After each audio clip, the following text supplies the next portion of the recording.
Alien एक ऐसा शब्द जिसकी खोज के लिए दुनिया भर की स्पेस एजेंसियों के वैज्ञानिक लगे हुए हैं, मगर आज तक इनके बारे में कोई ठोस जानकारी नहीं मिल सकी है।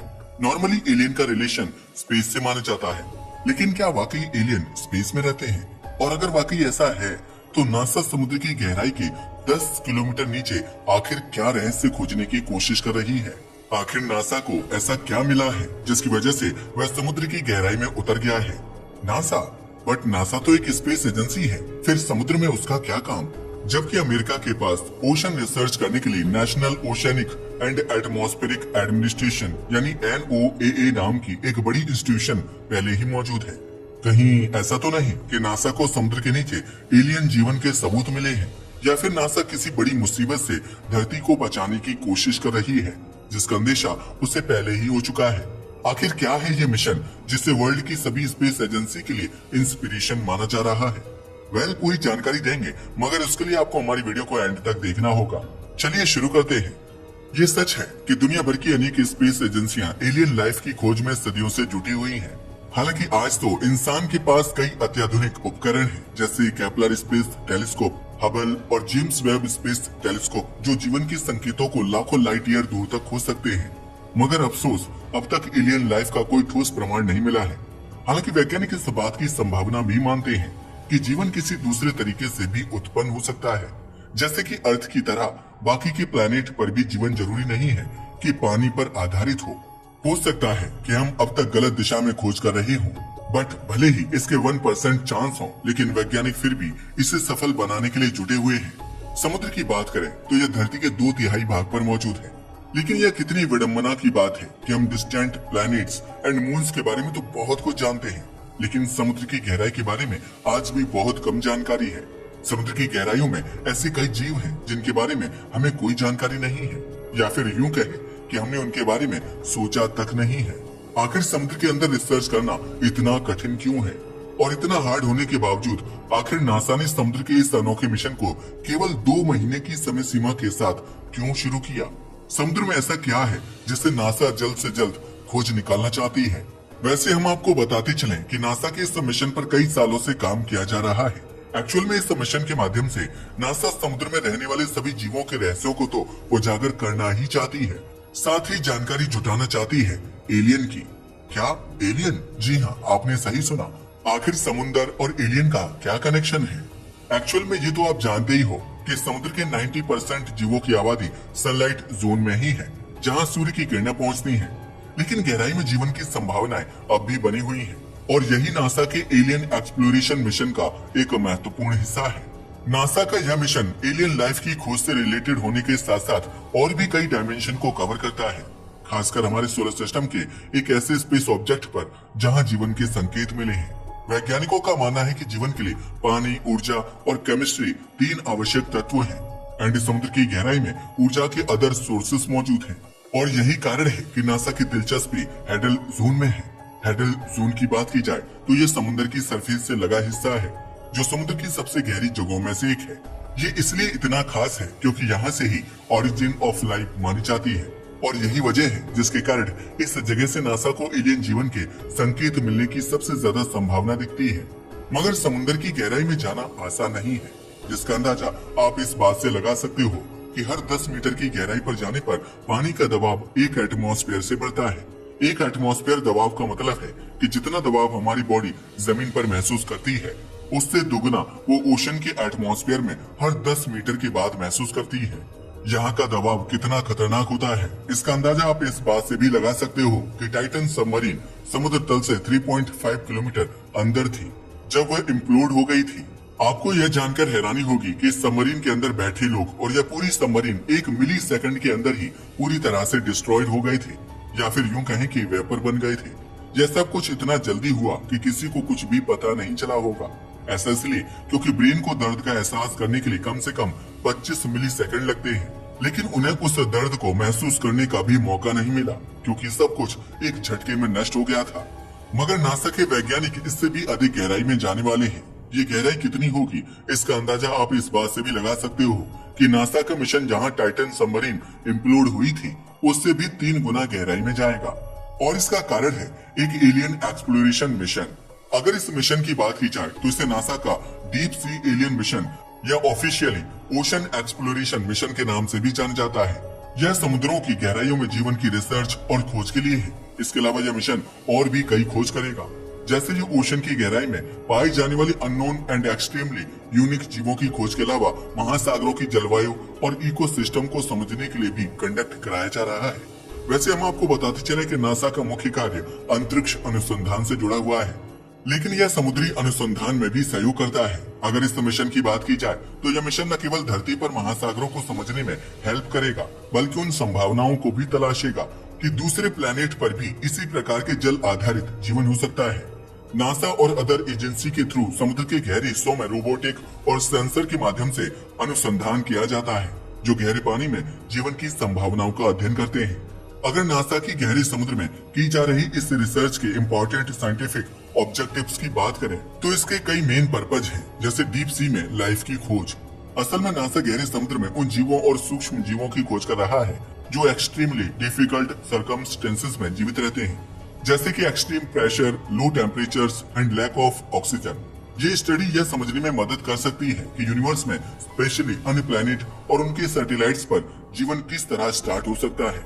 इसके अलावा ये क्लाइमेट चेंज की स्टडी से भी रिलेटेड है।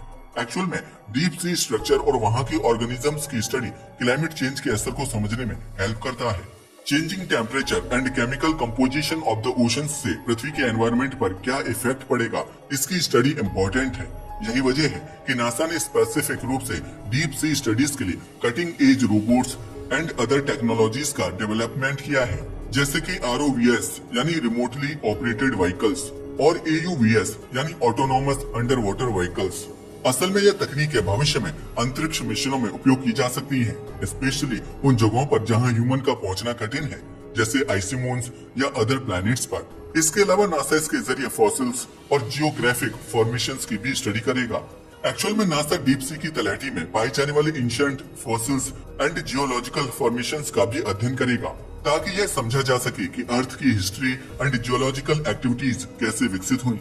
साथ ही यह स्टडी ये भी संकेत दे सकती है कि अदर प्लैनेट्स पर जियोलॉजिकल प्रोसेसेस किस प्रकार से हुई होंगी। साथ ही इससे ये भी पता चलेगा कि यहाँ वाटर एंड एनर्जी रिसोर्सेज की क्या सिचुएशन है। एक्चुअल में नासा ये भी रिसर्च कर रहा है कि डीप सी में छुपे हुए वाटर और मिनरल रिसोर्सेज किस प्रकार धरती की नेचुरल रिसोर्सेज की नीड को पूरा कर सकते हैं। साथ ही इस तरह की खोज स्पेस में मौजूद रिसोर्सेज की पोटेंशियल अवेलेबिलिटी की भी जानकारी दे सकती है। साथ ही बताते चले कि इस रिसर्च की सबसे बड़ी खासियत तो दूसरे प्लैनेट्स पर पॉसिबिलिटी ऑफ लाइफ होने वाली है। असल में डीप सी की एक्सट्रीम सर्कमस्टेंसेस में स्टडी ऑफ लिविंग ऑर्गेनिज्म यह सिग्नल दे सकता है कि दूसरे प्लैनेट्स और उनके उपग्रह जैसे यूरोपा पर जहां बर्फीले महासागर हैं, वहां जीवन के अस्तित्व की संभावना हो सकती है। ये बात बिल्कुल सच है कि नासा के डीप सी स्टडीज का ऑब्जेक्टिव न केवल लाइफ ऑन अर्थ और उसके एनवायरनमेंट को बेहतर ढंग से समझना है, बल्कि यह possibility of life in the universe की खोज के लिए भी एक इम्पोर्टेंट स्टेप है। वैसे हम आपको बताते चलें कि दरअसल नासा एक और बड़ा एलियन एक्सप्लोरेशन मिशन प्लान कर रही है, जो हमारे सौरमंडल के एक ऐसे स्पेस ऑब्जेक्ट में होगा जहां एलियन जीवन होने के संकेत मिले हैं। हालांकि वहां जाकर इसकी कंफर्मेशन करना बाकी है। अब आप सोच रहे होंगे कि आखिर यह सौरमंडल का कौन सा ऑब्जेक्ट है और नासा एलियन को कहां ढूंढने वाली है, तो वह एक अलग इशू है। मगर अभी हम यह समझते हैं कि इस एलियन मिशन का गहरे समुद्र से क्या कनेक्शन है। असल में धरती पर जीवन की शुरुआत गहरे समुद्र में ही हुई थी और यही समुद्र एलियन लाइफ के प्रूफ ऑफ कॉन्सेप्ट के लिए एक बड़ा प्रूफ है। ऑलमोस्ट सभी साइंटिस्ट्स के अकॉर्डिंग लाइफ के लिए 3 बेसिक क्राइटेरिया होते हैं, चाहे वह कोई भी एनवायरनमेंट हो। पहला पानी, दूसरा ऊर्जा और तीसरा रसायन शास्त्र यानी केमिस्ट्री।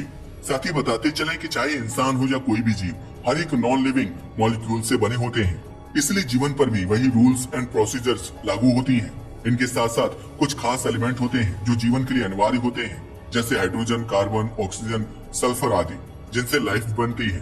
मगर इनका एक साथ होना ही काफी नहीं होता, बल्कि जब ये एलिमेंट खास तरीके से आपस में ऑर्गेनाइज्ड होते हैं, तब इनके म्यूचुअल एक्शन से लाइफ का जन्म होता है। इसे आप ऐसे समझ सकते हैं कि अगर आपको खाना बनाना है तो मिर्च, मसाले एंड वेजिटेबल को एक साथ पॉट में रखने से ही खाना नहीं बन जाएगा, बल्कि आपको उन्हें मिलाने के लिए वाटर और पकाने के लिए ऊर्जा की जरूरत होगी। इसी तरह जीवन के लिए भी वाटर एंड एनर्जी नेसेसरी थे, जो उस समय हमारे समुद्र में अवेलेबल थे। अब आप सोच रहे होंगे कि समुद्र की गहराइयों में जहाँ जीवन का जन्म हुआ माना जाता है, वहाँ ऊर्जा पहुंची कैसे? क्योंकि सूरज की किरणें समुद्र की गहराई तक नहीं पहुंच पाती। तो आपको बता दें कि सूरज आ सोर्स ऑफ एनर्जी है, एनर्जी का एकमात्र विकल्प नहीं। ऐसा इसलिए क्योंकि धरती पर और भी ऊर्जा के स्रोत मौजूद हैं। असल में ये माना जाता है कि धरती पर जीवन की ओरिजिन और प्रोग्रेस के लिए सूरज की किरणों की जरूरत होती है, बट ये सबसे बड़ा मिथ है, क्योंकि धरती पर जीवन की शुरुआत सूरज की किरणों से नहीं हुई थी। क्योंकि जीवन के लिए सूरज की किरणों की नहीं बल्कि एनर्जी की जरूरत होती है।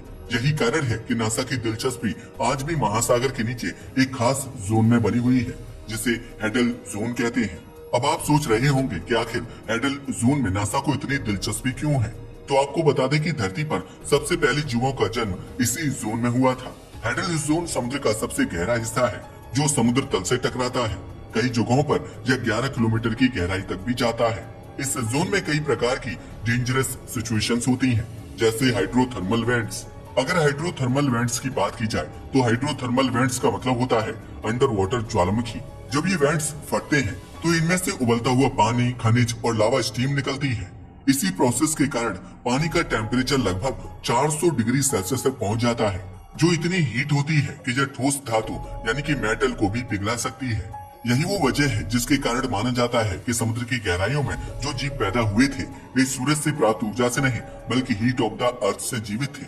और फिर ओशन में जन्म लेने वाली जीव यानी धरती के सबसे पहले कॉम्प्लेक्स बायोमोलिक्यूल्स जैसे प्रोटीन, लिपिड और आरएनए बने थे, जिनसे पहले यूनिसेल्युलर बैक्टीरिया और वायरस का जन्म हुआ था। धीरे धीरे लाखों करोड़ों सालों में म्यूटेशंस और इवोल्यूशन के कारण ये जीव मल्टी सेल्युलर प्लांट्स और जानवरों में परिवर्तित हो गए और आज के जीवों में तब्दील हो गए। इसी वजह से इंसान ने सोचना शुरू किया कि क्या दूसरे ग्रहों पर भी जीवन हो सकता है। सभी लोग इस जवाब को जानना चाहते हैं, मगर नासा इस सवाल का जवाब खोजने में सबसे आगे है। नासा न केवल आकाश में बल्कि समुद्र की गहराइयों में भी जीवन ढूंढने का प्रयास कर रही है, जिसका सबसे बड़ा एग्जाम्पल यह डीप सी एक्सप्लोरेशन मिशन है, जिससे नासा ही नहीं बल्कि दुनिया की सभी स्पेस एजेंसियों को बहुत ज्यादा उम्मीद है। और अगर नासा अपने इस एक्सप्लोरेशन मिशन में सफल हो जाएगा तो यकीन मानिए ऐसे ऐसे राज सामने आएंगे जिसकी आपने कभी कल्पना भी नहीं की होगी। तो ये थी हमारी आज की वीडियो, जिसमें हमने नासा के डीप सी मिशन के बारे में बताया, जिसके थ्रू वह समुद्र की गहराइयों में राज को बाहर लाने की कोशिश कर रहे हैं। वैसे आपका इसके बारे में क्या ख्याल है? अपनी राय को हमें कमेंट करके बताना ना भूलिएगा।